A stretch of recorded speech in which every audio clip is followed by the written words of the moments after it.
guys. It feels like it's been a hot minute since I've been here. It's been a few weeks for sure. Vacation last week, which was a wonderful. So we kind of skipped a week to take a little break in the middle of all this 19 hard things with David John Kay. Listen, this next one, number 18, is a hard one for a lot of us. So I'm going to go through this in case you haven't been listening. Maybe this is your first podcast. Welcome to Allison Unfiltered.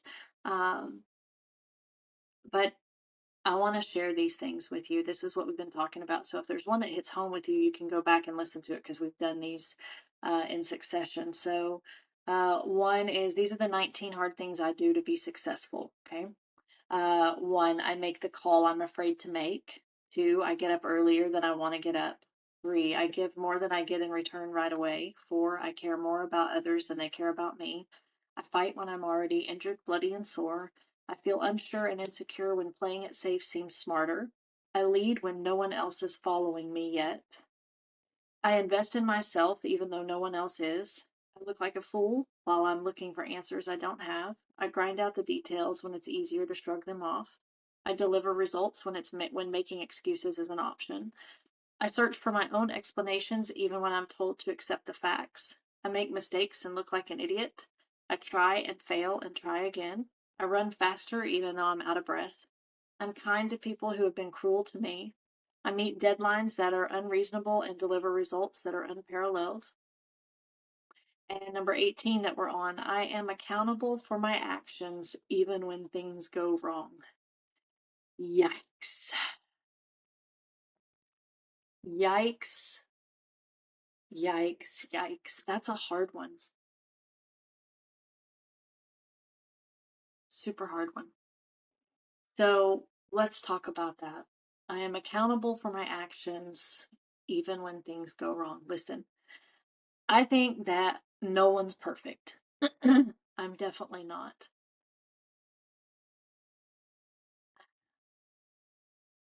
This is hard because I'm still not great at this. I'm better at it than I used to be for sure, but I'm still not great. We all suck at holding ourselves accountable because we don't want to be wrong, right? I hold myself accountable for my actions even when things go wrong. So basically, that's saying, I know I was an asshole and I'm sorry that I was an asshole, right? You have to acknowledge for yourself where you were or who you were to that person or what you were, how you acted. And you have to apologize. And gosh, us as human beings, why it's so hard for us to admit when we're wrong, when we know we're all sinners, right? Uh, I think it's just the image, right? It's all about the image that you want to portray. And gosh, I used to be hell bent on being right all the time, and I would fight to the death. But as I've grown over the years, if I'm wrong, I will say I'm wrong. If I am wrong, I will apologize to the person in a heartbeat and say that I'm wrong. And I think there's a lot of people out there that think I owe them apologies for my actions. But I think the difference between those things is I don't feel like I did anything wrong, right? And I guess that's where forgiveness of yourself comes in because even though even though we don't feel like we did anything wrong, the person that was wronged feels like they were done wrong. Does that make sense?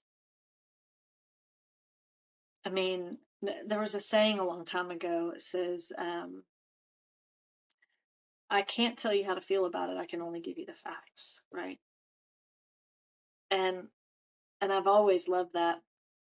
But we're all responsible for our own feelings and our own actions.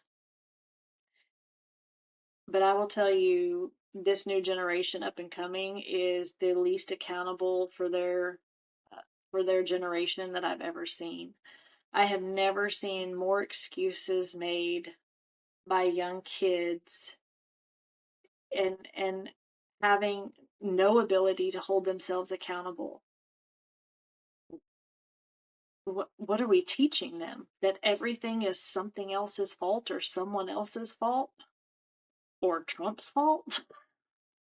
Sorry. I don't really get political on this stuff, but here's a way to unfollow me, delete me right now. Trump 2024. 100%. I am all over it, all about it. Um, God bless that poor man and his family and what they've been through. Good God. And the hand that's up Biden's ass right now, making him the puppet, it's the most sickening thing I've ever seen in our life. Like, this is our country. Why don't you take pride in your country? Maybe we should fly the red, white, and blue flag for a little while. I don't I don't care if you're gay. I mean, I'm bisexual, right? So I can say shit like that because I don't care. But right now we need to be, I'm totally going off the subject, but it's okay. I'm squirreling. Right now we need to be proud of our country. It's hard to be proud of something that's a shit show right now. But we need to build some pride back in it, and that's probably the biggest problem is so many of us have lost hope. Uh, and I will tell you, I want to speak to this really fast because I think that it's important. If you want a change, if you want to make a difference, then don't talk about it, do something about it. You have all these people that are the silent majority, quote unquote.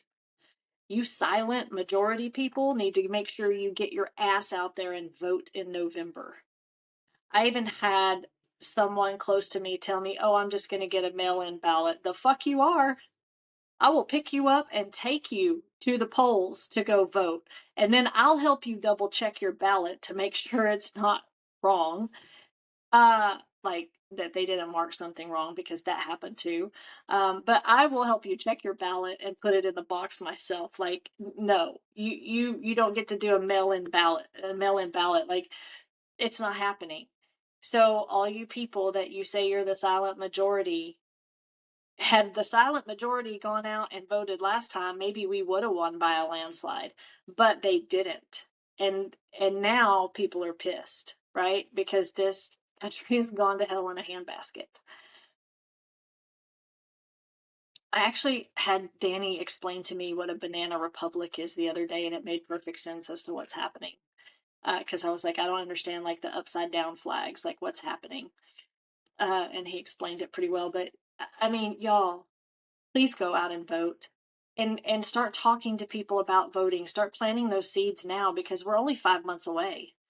But talk to people about how important it is to get out and vote, to double check your ballot, to look. But that silent majority needs to wake up and speak up and stand up with everyone.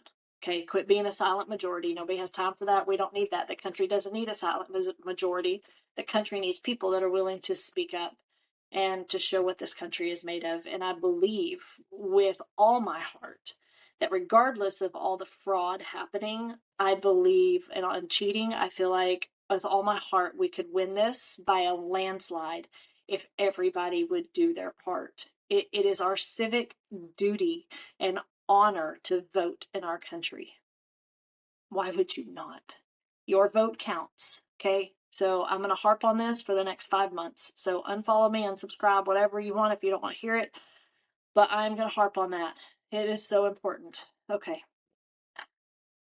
Back to being accountable for my actions even when things go wrong. So I had a potential client over this past week. And she's someone that I've been talking to for probably 5 years.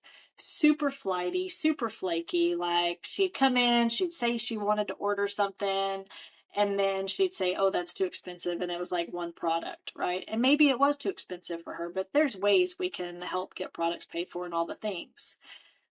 But I've always just been patient, right? and we would set up times to talk, and she would cancel those times, and she would ask me questions, and I would always answer them for her. And then I would respond to her with following up, and she would ignore me for months and months and months. And then finally she'd come in. Anyway, she comes back around because of something that I posted about the new product we have called GLPX. And can we just say I only gained half a pound on vacation? Holy shit. Never have I ever. I mean, normally I gain like 5, 6, 7, 8 pounds on vacation because there's all kinds of fried shrimp and ketchup, but that's a whole nother story. I can't talk today. I don't know what's going on. I think it's just everything spinning in my head. 2,987 internet tabs open all at one time. It is nuts balls living in my head, just so y'all know. So this girl comes back and she starts asking me questions, and I've sent her all the information. Like, I've sent her what these products do, what they're for, videos, even a video that goes into depth that's like an hour long with one of our naturopath doctors and all kinds of stuff, right? And she comes back and she's like, when can we sit down and meet? Yeah, no. The beauty of what I do is, like, if you're interested in the business side of this, then I'll come meet you, sit down. If you're somebody I'm going after for being on my team, like, I'll totally be there, right? But if you're just wanting me to go over products, like, we can do that over the phone. We could do that on a video chat. I don't have to meet with you at a coffee shop. Plus the fact I'm not really comfortable meeting strangers, like, just randomly, like me going to meet her and her husband. It's just strange. Um, and she's been so flaky. Like, what it here's my biggest fear, because at the end of the day, this is a business for me. This is what helps put food on the table in our home. And my fear would be spending an hour and a half with these people explaining the 26 products that we have, and then they're like, okay, well, I just want a bag of trim sticks. Yeah, no, I'm not going to spend my time doing that, because, like, when people show you who they are, believe them. And that's what this girl has done, is show me who she is for the last 5 years. Her and her husband are grossly overweight. They need help. They're both diabetic, like, all the things. They need help so bad. And do you know that she will not plan a video chat with me? If I don't meet with her in person, she's not interested. Well, guess what? That's not the type of person I want to work with, and that's not the type of person I have to work with. So I politely told her, I don't think that I'm the right person for you. Maybe you can find someone else. But I do hope that you and your husband do something for your journey, because you need it desperately. Um, for you to expect, she made a comment, she's like, I'm a business owner and I meet my clients when they want to know about products. Okay, girl, you're a florist. You set up weddings. Of course you meet with your clients to find out what kind of flowers they want and all the things, and you show them different options, right? Of course you meet with those people. It's all about something visual. But to tell me that my business is not worthy of your business because I don't do my business like you do your business, okay, that's fine. I don't want you as a client. Like, I'll pass on the, $18 in commission on a bag of trim sticks. Probably not even that much, but you know what I'm saying? And I get it. The flip side of that is she could have been a really great client. She could have had great results. She could have shared and added this to her business, especially if she does weddings. I mean, there's all the things, right? But my gut just tells me no. And then, because I didn't sit down with her and explain all the products, which I've done before in Messenger, right? She has a list of all this stuff. Because I didn't sit down with her and explain it to her so she could go home and explain it to her husband, because apparently he wasn't going to meet with us, then she couldn't tell him anything about it, so he's not interested. And I'm like, girl, that's an excuse. That is an excuse because you are not ready to change your habits, which is why you are over 300 pounds, right? And I can say that because I've been there. That is not judgment. I was almost 300 pounds myself. So I know where she is. I know the excuses she's making. And I'm not interested in spending more time with this person. So I feel like this goes in well with this because I'm holding myself accountable, especially because I don't know if I was as nice as I could be with her. So maybe I kind of did things a little wrong, but I'm okay with that. I'm actually really okay with it. I deleted her message. I unfriended her. I blocked her from Facebook. Like, I don't want this girl ever coming back to me. She can go find someone else, right? So, uh, yeah, she could just find someone else. That's the beauty of this. But holding yourself accountable for actions, even when things go wrong, like, gosh, there's so many scenarios in my head. In 2020, we had a 600% growth in our company. And we went through something called ship happens. And I mean, it was taking like, we couldn't get the product manufactured as fast as people wanted it. And so there were some people that were waiting like 2 months for their orders. And our normal shipping time is 4 to 7 business days. So to go from 4 to 7 business days to like 60 is ridiculous. Um, but the thing is, we were accountable for that. Things were going wrong, but we just had to tell people like, I know you're upset. I know you're sorry. I know you think we took your money, but I promise you we didn't. Like, this is what's happening in the country, and it was happening everywhere too, right? But I think also this goes in with your self-development. I don't think I would be where I am with accountability if I hadn't gone through all the self-development I've been through, especially with my kids. I mean, I was not a perfect parent. I've explained that through the podcasts and through the years we've been doing this. I'm not a perfect parent. Um, I did the best that I could. I don't know. Maybe I'm getting this all wrong.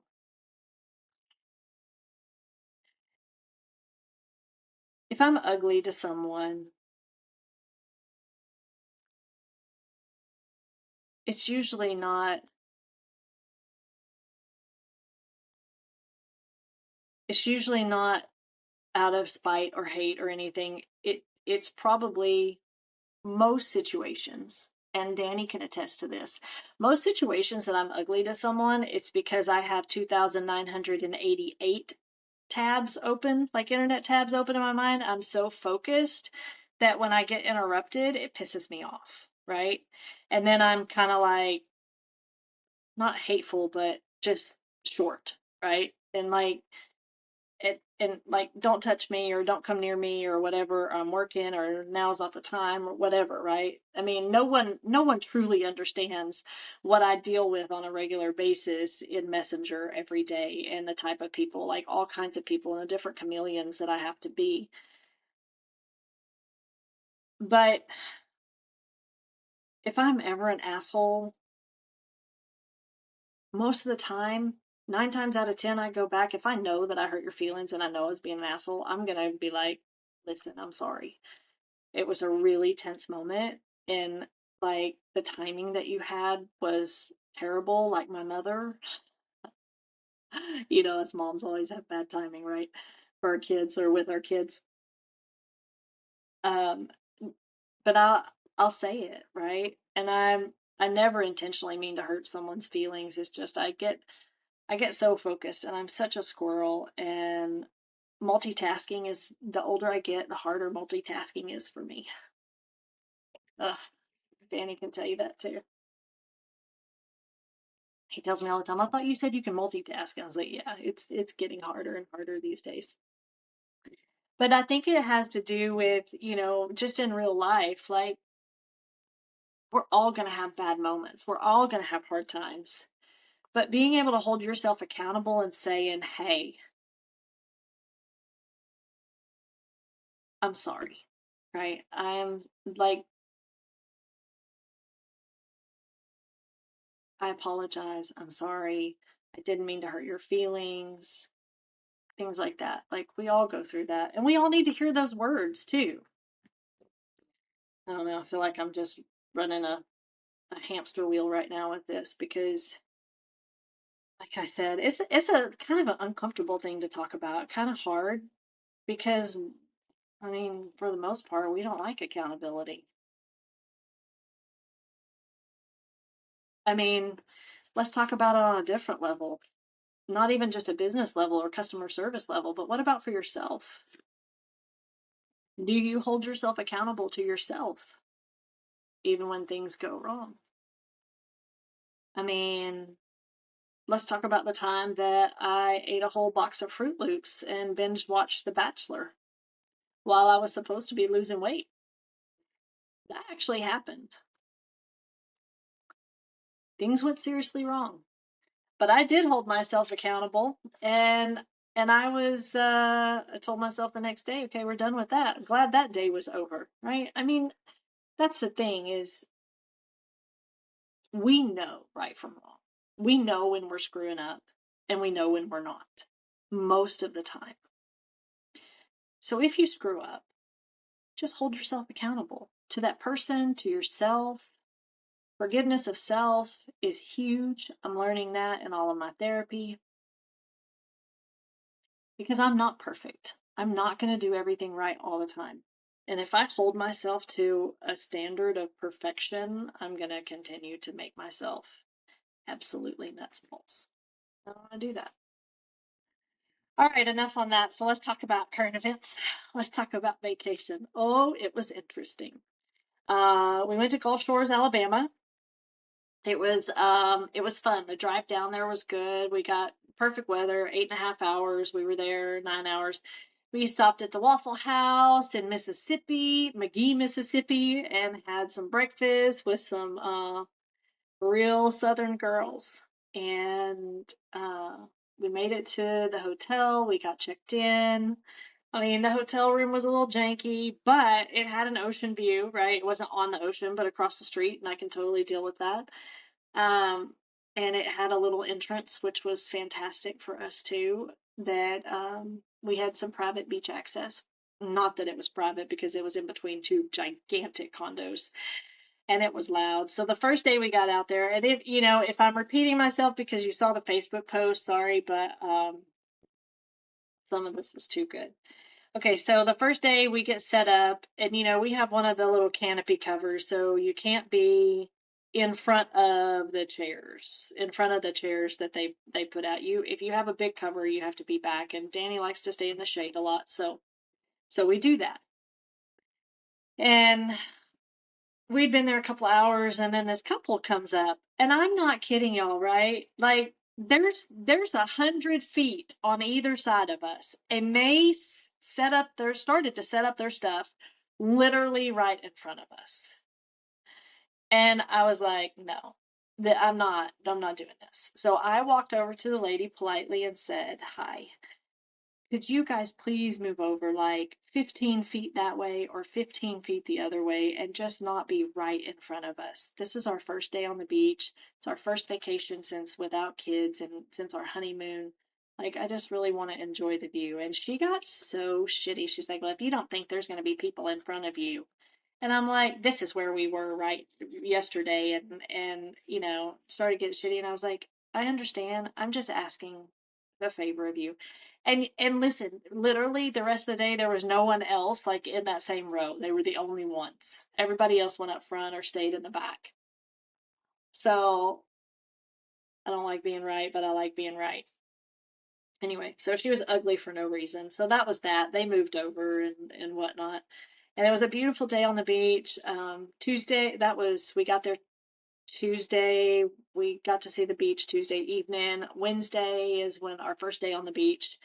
And it was great. We went to DeSoto's Tuesday night. I was kind of disappointed because the fried shrimp, that's my favorite place, and it was like real greasy, and I had a hard time eating it. Just because my diet's changed so much. So and that was actually the first trip, that Danny and I have taken that we didn't like pig out on candy and junk and shit the whole road trip. Like we did really good. I was really proud of us. Um, Again, I only gained half a pound on vacation, which is mind blowing because I did junk out on the way home. And then Thursday, we went to the beach for half a day.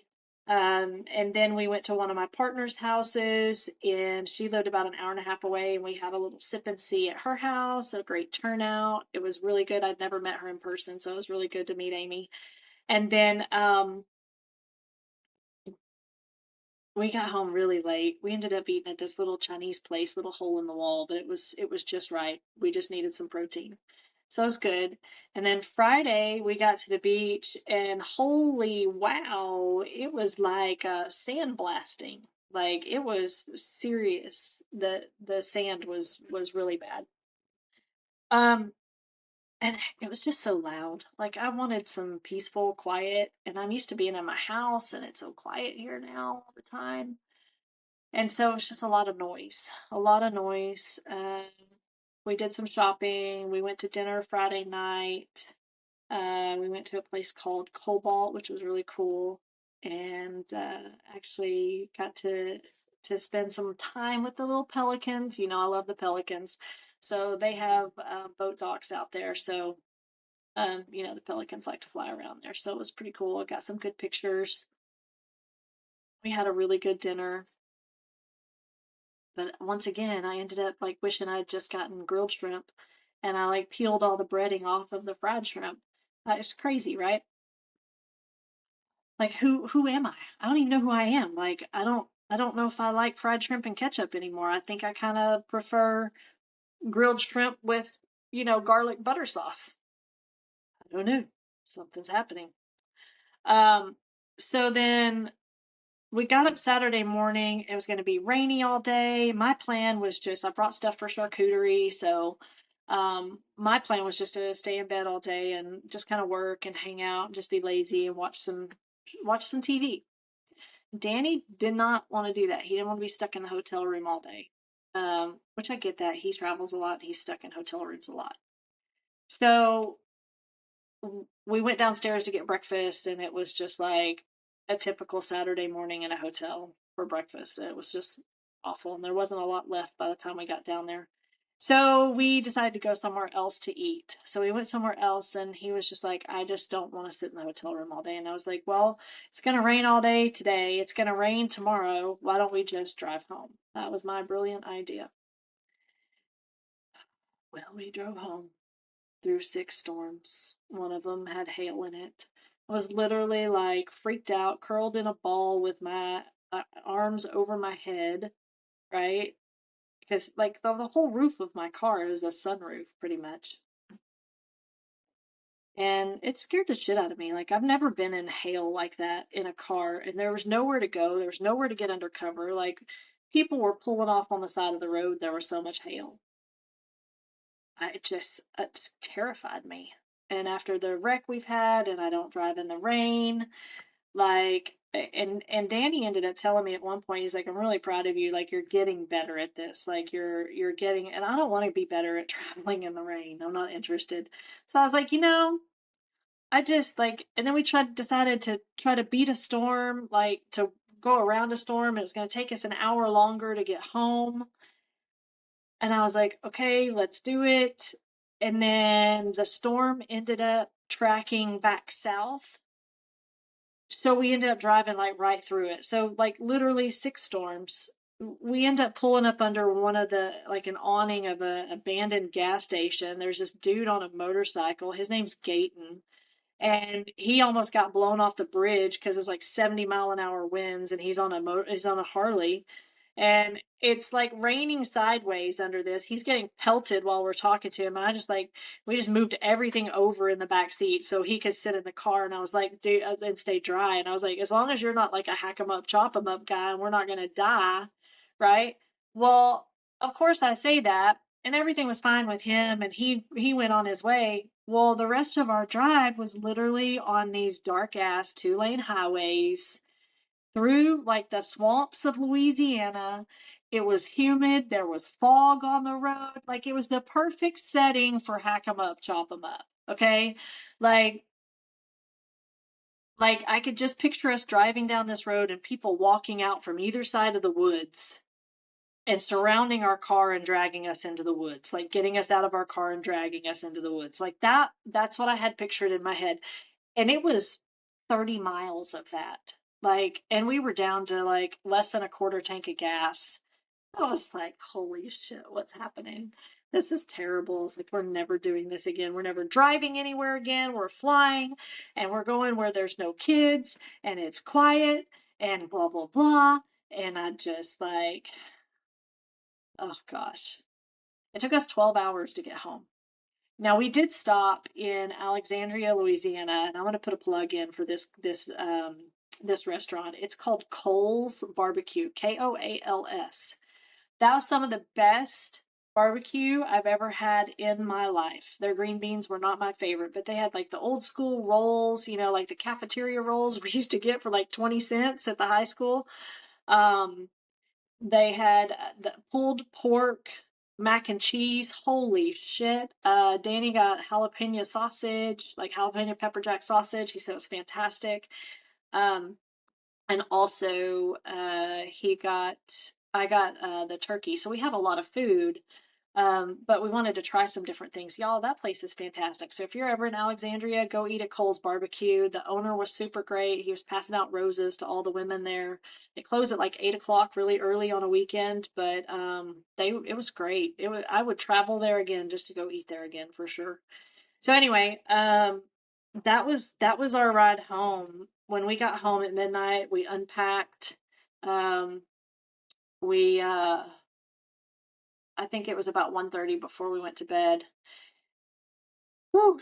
And then the next day I was tired because I got up early to go see my cousin who was in town, staying with my aunt who just had surgery. And so I went to go see her for a few minutes because I couldn't, like, she lives in New Hampshire. She's the one I went to go see in New Hampshire. So she lives thousands of miles away. So I couldn't not see her, right? And I wanted to check on my aunt too. But I came home that day and I like just floated in the pool and it was just quiet and peaceful and amazing. Like I think the last hour drive of the drive home, like we didn't even listen to music. Like we were tired of talking. We didn't want to hear music. I mean, like we had heard everything on Sirius XM on all the channels in that 12 hours. It was crazy. But I wouldn't want to do that with anybody but my husband. He's a good driver. He's a safe driver. He's a defensive driver for the most part, aside from riding people's asses. Um, but I know at the end of the day that God's going to keep us safe. I'm safe with him. And that just, that trauma from that car accident when I was 26, like it, it really did some damage to me long term. So driving in the rain is just awful for me. Anyway, so we're home. Everything's back to normal, getting back on a regular schedule this week. And thank you guys for listening. I hope you got something from this. Um, and I appreciate you all so much. If you love this, please be sure to like, share, subscribe, all the things. Okay. Peace out, homies. Bye.